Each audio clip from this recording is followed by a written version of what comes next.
오늘 우리에게 주시는 하나님의 말씀을 함께 보도록 하겠습니다. 주시는 말씀 요한계시록 3장의 말씀입니다. 3장 1절에서 6절까지의 말씀 우리 함께 보도록 하겠습니다. 요한계시록 3장 1절에서 6절 신약성경 402쪽 근처에 있습니다. 우리 한 절씩 교독하시겠습니다. 제가 먼저 1절의 말씀을 읽겠습니다. 사대교회의 사자에게 편지하기를 하나님의 7영과 7뼈를 가진 이가 가라사대 내가 내 행위를 아노니 내가 살았다 하는 이름을 가졌으나 죽은 자로다. 너는 일깨워 그 남은 바 죽게 된 것을 굳게 하라. 내 하나님 앞에 내 행위에 온전한 것을 찾지 못하였노니 그러므로 내가 어떻게 받았으며 어떻게 들었는지 생각하고 지키어 회개하라. 만일 일깨지 아니하면 내가 도적같이 이르리니 어느 시에 내게 임할는지 내가 알지 못하리라. 그러나 사대에 그 옷을 더럽히지 아니한 자 몇 명이 내게 있어 흰 옷을 입고 나와 함께 다니리니 그들은 합당한 자인 영고라. 이기는 자는 이와 같이 흰 옷을 입을 것이요 내가 그 이름을 생명책에서 반드시 흐리지 아니하고 그 이름을 내 아버지 앞과 그 천사들 앞에서 시인하리라. 귀 있는 자는 성령이 교회들에게 하시는 말씀을 들을지어다. 아멘. 아멘. 오늘 예배 자리 나오신 우리 성도님들 환영하고 축복합니다. 우리 좌우에 계신 분들 또 앞뒤에 계신 분들 함께 인사 나눌까요? 잘 오셨습니다. 축복합니다. 환영합니다. 잘 오셨습니다. 우리 성도님들 날이 많이 추워졌죠? 우리 성도님들 옷차림도 많이 두꺼워진 것 같아요. 감기 조심하시고 한절기에 특별히 건강 잘 지키시기 바랍니다. 우리 성도님들 혹시 공갈빵이라고 아세요? 얼마 전에 우리 목사님께서 저희들에게 공갈빵을 사다 주셨어요. 근데 여러분 왜 공갈빵인지 아세요? 속이 비었어요. 속은 비었는데 이렇게 겉은 부풀려 놓으니까 보기에는 어때요? 실해 보이죠? 뭔가 꽉 차 있는 것 같고 먹음직스럽고 하잖아요. 그런데 한 입 베어물면 어때요? 속에 아무것도 없죠. 비어있죠. 그래서 공갈빵이라고 이렇게 이름이 붙여졌습니다. 이 일을 보면서 이런 생각이 들더라고요. 우리 한국 역사에 우리 기독교가 남긴 정말 어마어마한 영적인 유산들, 영향력들이 있지 않습니까? 주변에 아무리 교회 욕하고 기독교 깎아내리고 나는 반기독교다, 안티다 뭐 이런 이야기 하는 사람들도 보면 그 사람들 호적 보면 기독병원에서 태어나고 이런 경우들 우리 심심치 않게 볼 수 있지 않습니까? 그러니까 그만큼 기독교가 우리나라 역사와 사회 속에 미친 영향력, 이 아름다움을 부정할 수는 없는 거예요. 그러나 부끄럽게도 그 이면에는 시대정신과 야합해서 또 너무나 세속적인 모습을 또 부정할 수도 없는 것이죠. 화려한 기독교의 업적이 있지만 또 그 속에서 무너져가는 우리들의 민낯 또한 발견할 수 있는 것입니다. 훗날 하나님께서 무엇으로 우리를 평가하실까? 한국교회가 병원을 얼마나 많이 세웠는가? 학교를 얼마나 많이 지었는가? 구제 많이 했나? 이런 걸로 교회를 평가하실까요? 아니면 우리 속에 있는 우리의 동기, 진심으로 우리를 평가하실까요? 우리나라 명목상으로는 이제 기독교 비율이 굉장히 높죠.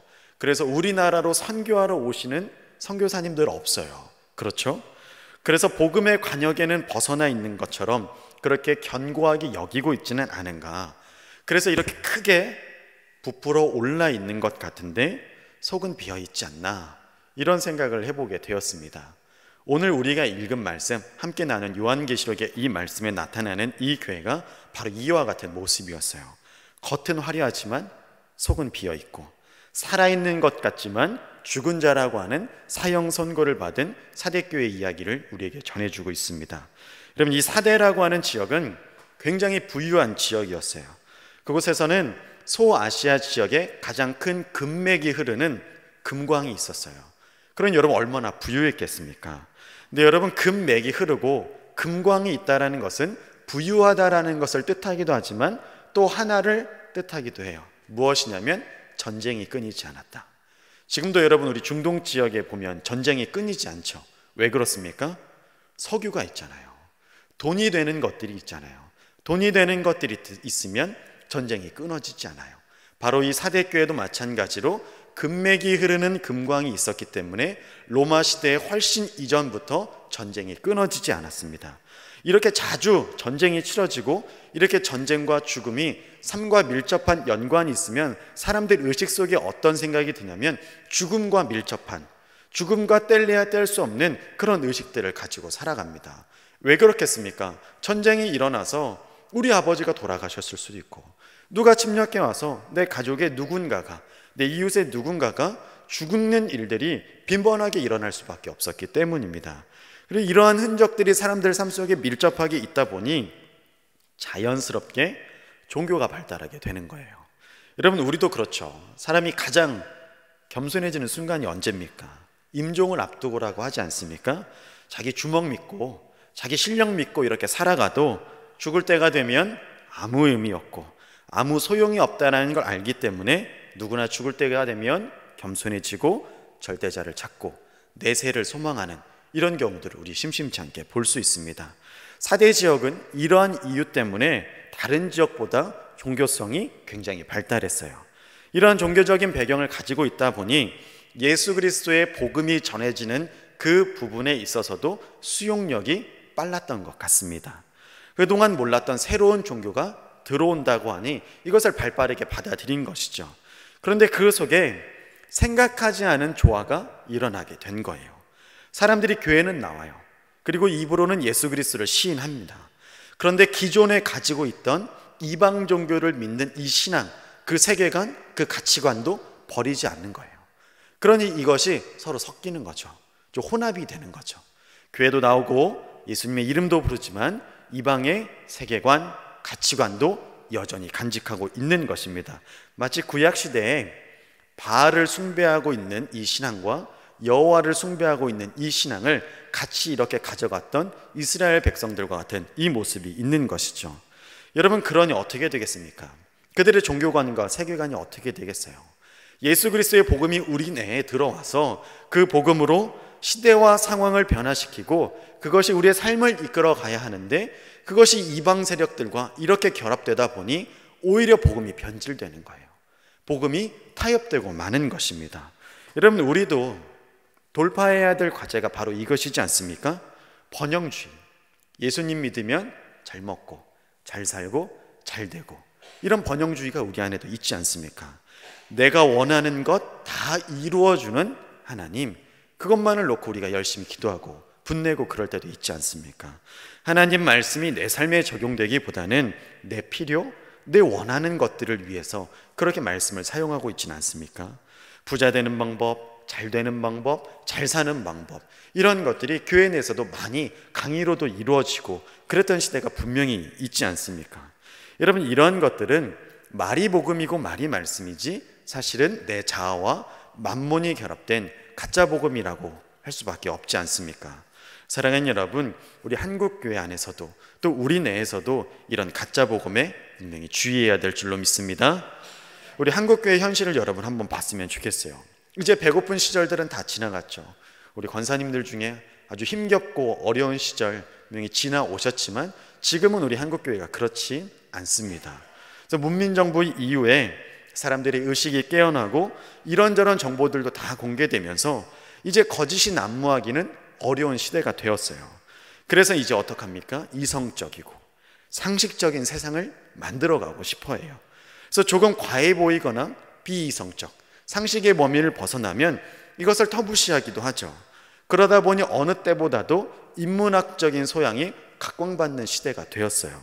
여러분들도 텔레비전이나 유튜브 통해서 이런 인문학적 강의들 많이 보셨을 거예요. 뭐 한국사를 강연한다던가 아니면 알아두면 쓸데없는 이런 지식들을 전한다거나 유튜브에 이런 여러 가지 내용들이 분명히 많이 이렇게 떠돕니다. 근데 여러분, 문제는 이런 인문학을 추구하는 시대의 요구가 복음을 위협하게 두어서는 안 된다는 것이죠. 복음을 인문학하고 이렇게 결합시켜서 복음을 인문학화하는 거예요. 그래서 인간적이고 세상적이고 보편적인 범주 안에서만 복음을 설명하려고 하는 것이죠. 여러분, 들어보면 정말 세련됐어요.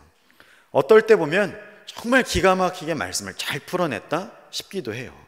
그런데 더 세심히 깊이 들여다보면 십자가가 없어요. 부활도 없고 성령도 없고 은사하는 하나님 나라가 없는 것을 발견할 수 있습니다. 겉으로 볼 때는 세련되고 상식적이고 설득력 있는 기독교가 되겠지만 그 속에는 복음을 잃어버려서 시대의 물결에 휩쓸려가는 그런 모습밖에 될 수 없는 겁니다. 지금 쇠퇴해가고 지금 기독교와 신앙의 힘을 잃어가는 저 서구의 여러 나라들과 같은 그런 모습으로 변질될 수도 있다는 것이죠. 지금 사대교회가 이런 위기 가운데 처해 있는 것입니다. 위기가 위기인 줄 모르고 살아가고 있는 것이에요. 이것이 사대교회의 가장 큰 문제였습니다. 워낙 종교성에 젖어 있었기 때문에 새로운 종교가 와도 잘 받아들여요. 그리고 사람들도 금방 채워집니다. 헌금도 많이 모이고요.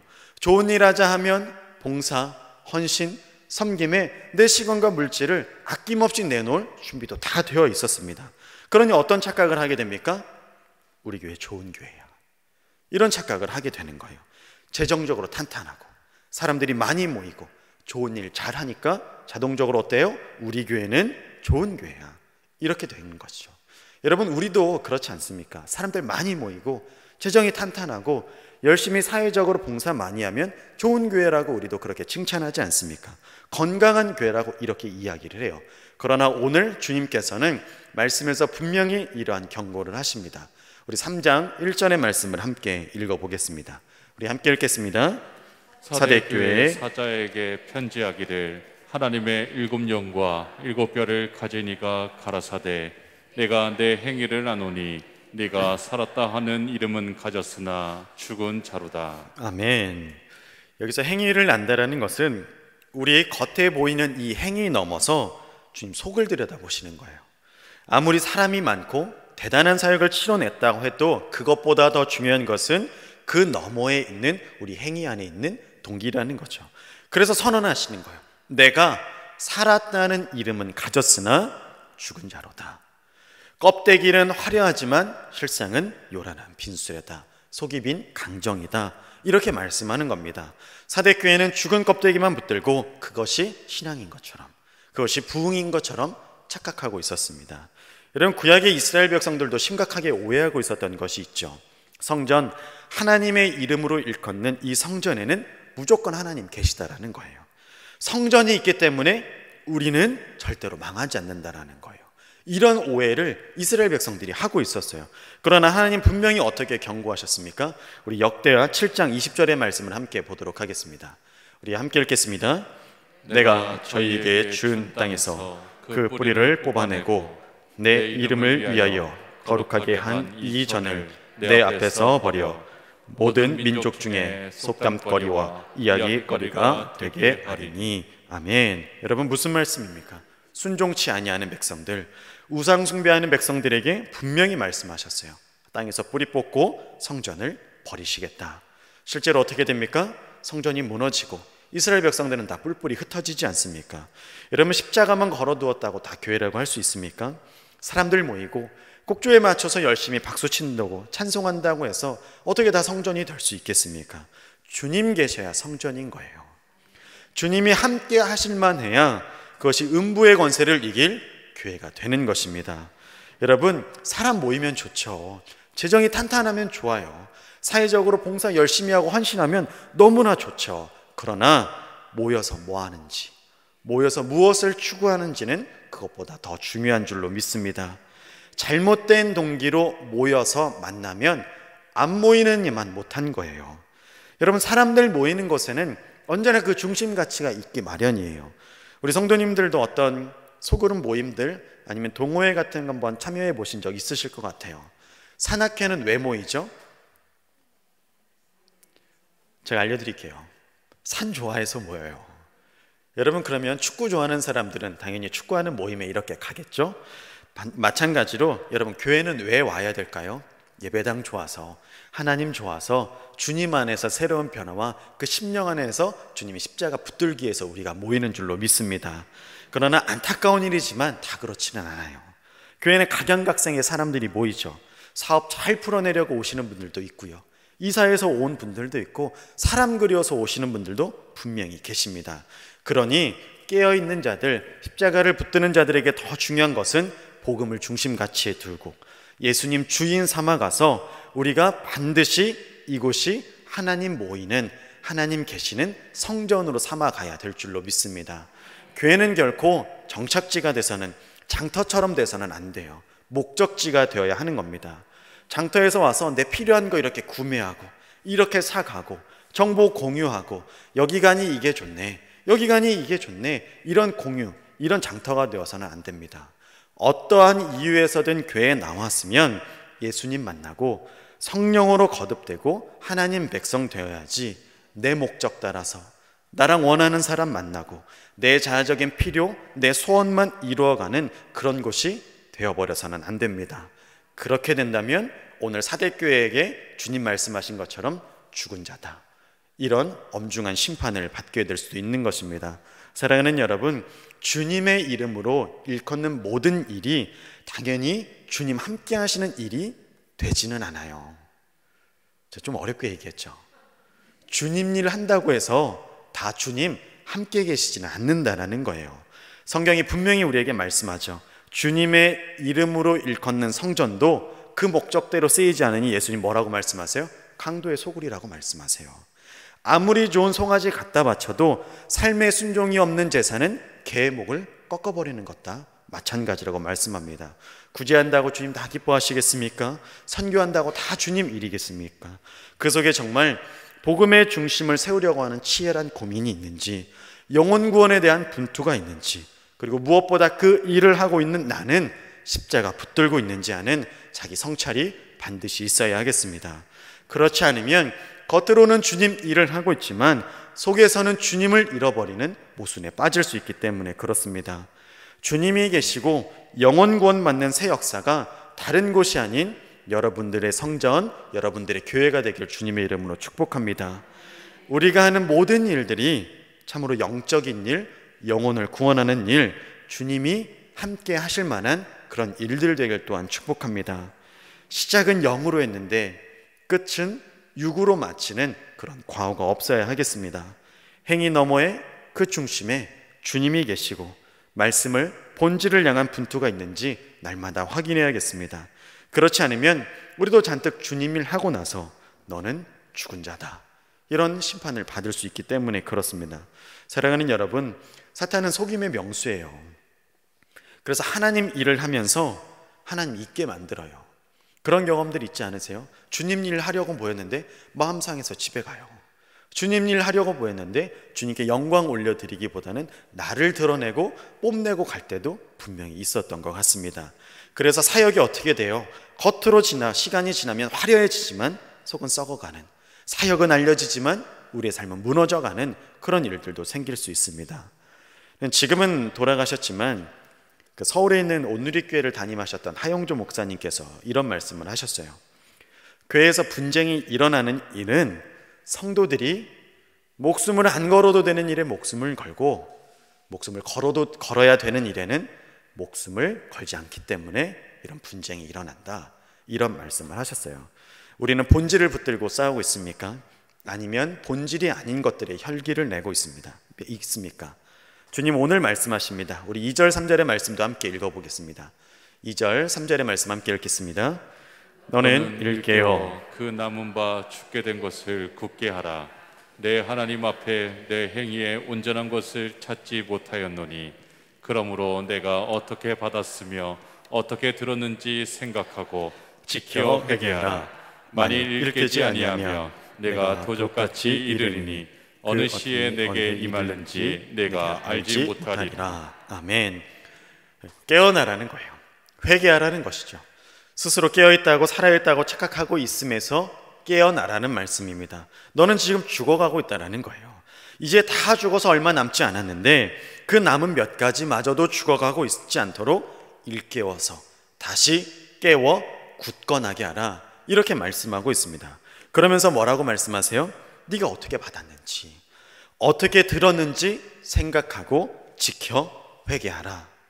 여러분, 복음을 어떻게 받았는지, 처음에 주님 나를 어떻게 부르셨는지를 그것을 기억하라는 거예요. 여러분, 우리가 정말 진정으로 회개가 터졌을 때 기억해 보세요. 주님 어떻게 나 같은 것을 사랑하셨는지, 어떤 구렁텅이에서 나를 건져주셨는지 우리 기억하고 있지 않습니까?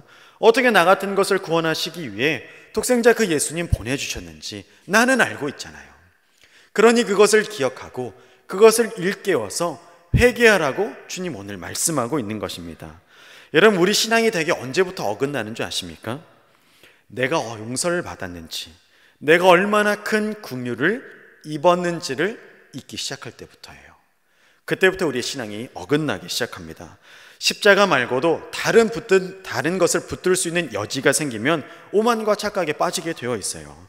십자가 붙드는 신앙은 결코 요동하지 않는데, 십자가 외에 다른 것을 붙들고 다른 것을 찾으려고 하는 시도는 우리로 하여금 영적인 미혹에 빠지게 하기 때문에 그렇습니다.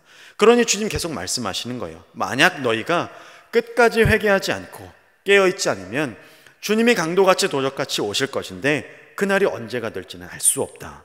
즉 회개하지 않으면 갑작스러운 주님의 심판을 받게 될 수도 있다라는 말씀입니다. 사대교회는 지금 자기가 깨어있는 줄 알았어요. 이것이 가장 큰 문제였습니다. 문둥병자의 가장 큰 아픔은 아픈 줄 모르는 거예요. 살점이 떨어져 나가도 이게 떨어져 나가는지 아픈 줄 모르는 것이지 않습니까? 혹시 우리가 지금 죽어가고 있는데 살아있다라는 착각에 빠져 있지는 않습니까? 여러분, 지금 우리의 신앙을 돌아볼 수 있는 은혜가, 우리 신앙을 볼 수 있는 은혜가 있기를 주님의 이름으로 축복합니다. 그때 4절의 말씀을 주님께서 우리에게 힘으로 용기로 더해 주십니다. 우리 함께 읽어보겠습니다. 4절입니다. 그러나 사대에 그 옷을 더럽히지 아니한 자 몇 명이 내게 있어 흰 옷을 입고 나와 함께 다니리니 그들은 합당한 자인 영보라. 아멘. 다 죽었지만 그 속에 깨어있는 사람, 새 속에 물들지 않고 흰 옷을 입고 주님과 함께 다니는 소수의 사람이 있었다라는 겁니다. 변질된 복음, 혼합주의에 물들지 않고 십자가 붙드는 주님의 백성들이 있었다라는 말씀이죠. 우리는 한국에 살고 있고 한국교회라고 하는 그런 영적인 그런 거대한 흐름이 있기 때문에, 그런 시대의 탕류가 있기 때문에 여러분, 그 안에 우리도 어느 정도 편승해서 살아가는 것이 맞습니다. 그러나 여러분, 그 시대의 흐름에 따라가지 않는, 날마다 돌아보는 우리가 되길 원합니다. 십자가 붙들고 주님의 흰 옷을 입어야지 그냥 시대가 흘러가는 대로 우리 영혼을 가만히 두어야 하겠습니까? 이런 이야기들을 들었으면 좋겠어요. 너 혼자 왜 믿느라고 유난 떠냐? 왜 그렇게까지 해야 되냐? 이런 이야기 있더라도 십자가 붙들고 흰 옷 입음으로 주님과 함께 다니고 함께 거니는 주의 백성들 되시길 축복합니다. 여러분, 주님의 눈은 다수의 쭉정이에 있지 않습니다. 소수의 알곡에 있는 것입니다. 십자가 붙들고 이 시대를 일깨우는 기도의 용사들, 회개하는 백성들, 주님의 용사들 되길 간절히 축복합니다. 살아있는 신앙인들 되시길 주의 이름으로 소망합니다. 기도하시겠습니다. 사랑의 하나님 아버지, 감사합니다. 하나님, 혹 우리가 착각 속에 빠져 있지는 않은지요, 착각 속에 내 신앙이 견고하다고 여겨지고 있지는 않은지요. 하나님, 우리의 신앙을 돌아볼 수 있는 은혜를 더하여 주시옵소서. 우리의 신앙을 볼 수 있는 은혜를 더하여 주시옵소서. 하나님, 오늘 누가 흰옷 입은 주님의 백성이 되겠습니까? 오늘 누가 깨어있어 십자가 붙들고 이 시대를 깨우는 하나님 백성이 되겠습니까? 하나님, 살았다 하나 실상은 죽은 껍데기 신앙인이 아니라 흰옷 입고 주님과 함께 다니며 살아있는 주의 성도들 되어서 그날의 생명책에 이름 지어지지 않고 주와 함께 영원히 왕노릇할 수 있는 우리들 되기를 간절히 원합니다. 주님, 함께하여 주시옵소서. 우리가 넘어지고 쓰러지고 엎드러질지라도 성령께서 일으켜주시고 함께 거닐어 주심으로 이 여정을 주님 포기하지 않고 끝까지 걸어나 의의 면류관, 승리의 면류관 쓸 수 있는 우리 모두가 되게 하여 주시옵소서. 주님, 살아있다 칭찬받게 하여 주옵시고 깨어있다 하시고 회개하는 우리들 되게 인도하여 주시옵소서. 오늘도 말씀의 은혜를 더하시니 감사드립니다. 주님 앞에 나올 때 기대감과 소망을 가지고 우리의 마음과 정성을 올려드립니다. 하나님, 기뻐 받아 주시옵소서. 삶의 제목을 드리는 11조의 예물과 각종 사역을 위하여 드리는 예물과 감사의 제사들, 1000번째 예물들 주님 받아 주옵시고 주님의 하늘 창고에 귀히 쌓아 주시옵소서. 드리고도 나누는 넘치는 풍성한 은혜가 우리 삶 가운데 있게 하여 주시옵소서. 우리 구주 예수님의 이름으로 기도드립니다. 아멘.